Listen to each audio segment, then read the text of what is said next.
Hello and welcome to this video on combat rating, tiers of play, and how to get more power once you finish leveling. I am Green Lantern Kenny, and this is a quick run through. First question, what is combat rating? Combat rating is the measure of your power once you have finished the 1 to 30 leveling experience. You can see on my character here in the top left hand corner that my combat rating is currently 343. That is calculated across the different combat rating item levels from the various pieces of gear that I am wearing.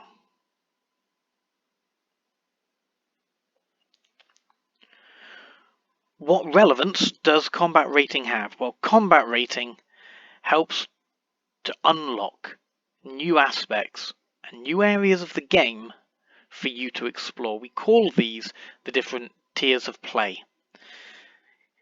Currently, I'm in the Hall of Legends.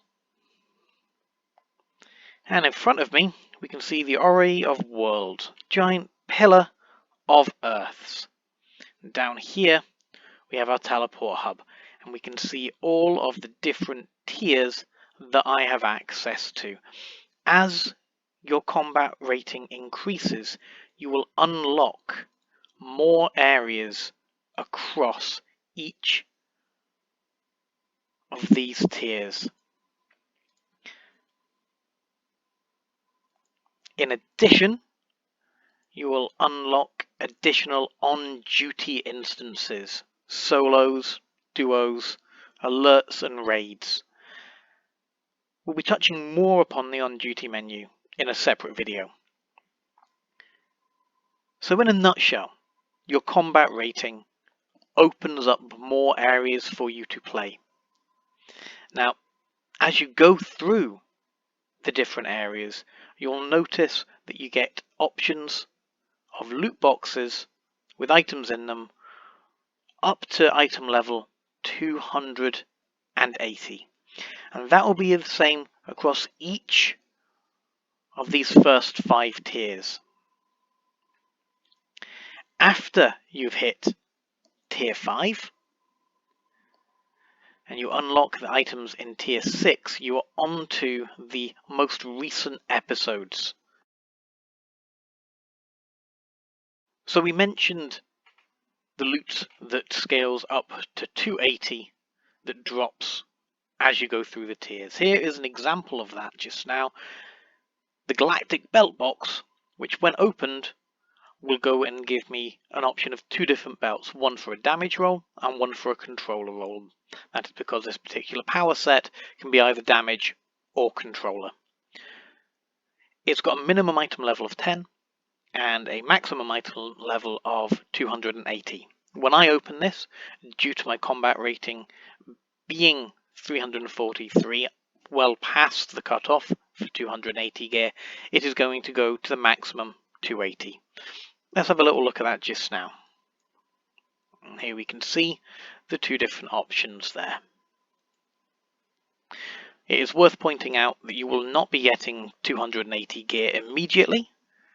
Your gear levels will be adjusted for your current combat rating, and as you go higher in your combat rating, you will get higher gear, which will then increase your combat rating, meaning future drops will also be higher at that point in time.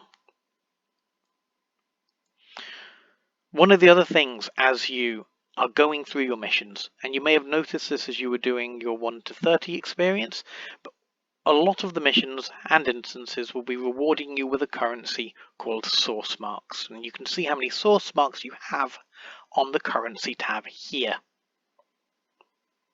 Source marks allow you to buy, amongst other things, gear from the multiversal tier vendor that you see on my left, Tempest Fugonaut. Initially, Tempest will offer you 1 set of gear, relevant to being in tier 1, and this is the Gallant Royal and the Keen Royal, depending on your particular preference of damage or controller. For myself, it will be different if your particular power set works as a healer or a tank rather than a controller. You can buy these pieces of gear with the source marks that you have earned, and they will quite often provide you with a significant jump compared to your current gear. This can be very useful for filling any gaps that you haven't been able to fill in the gear drops that you've had throughout the game. Once you have reached the point where you can go and get to tier 2, a new set of gear will unlock, which is the Vicious gear, and as you can see, the item level now has increased from 55 to 90. And as you continue raising your combat rating, using Tempest gear to go and fill in any holes that the drops haven't provided for you, you'll unlock tier 3 and tier 4, and you can probably guess where this is going, tier 5 as well, which is the highest that he currently offers. Now, if you are watching this video at some point in the far future, where we were past tier 6, and we've got different endgame content, he may well have more gear at that point in time. I can't see the future. We're working as things are at the moment. But yes, the idea for Tempest is to allow you to go and get some significant jumps in your combat rating, allow you to fill in any particular pieces that have been lagging behind. If you haven't had a chest piece of a decent drop rate, you could buy a chest piece and just bring your overall combat rating up, allowing you to go and find and access new areas of the game. And this is going to be the cycle that you'll be going through. Get gear, raise your tier, open up new areas, new missions that you can go through.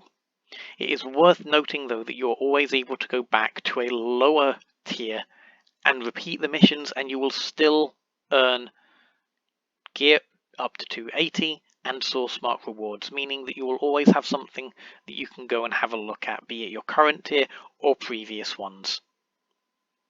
So, just to recap, we have looked at combat rating, we have looked at how it is calculated, we have looked at how it is relevant to the tiers of play, how you get your drops, and also the gear that Tempest provides. The final thing I want to show you is a side-by-side video of a high combat rating character going through the same instance as a low combat rating character. Here we have the high combat rating character on the left and the low combat rating character on the right. The character on the left has been scaled down to combat rating 83, whereas the one on the right has been scaled up to combat rating 60. And even though this is only a 23 combat rating difference, you'll notice that the character on the left is moving through the instance at a much higher speed than the character on the right. We're just reaching the boss room now. Character on the left will blitz through this. Now, we'll see that he has got through this, all told, in 3 minutes and 18 seconds. There we go. 3 minutes 18. Now, the character on the right just finishing off the fight. It's not just combat rating that's the difference here. Here, this character doesn't have artifacts, doesn't have augments, and doesn't have any allies or league buffs, which play a part even once you've been combat scaled. Not the full effect, but a percentage.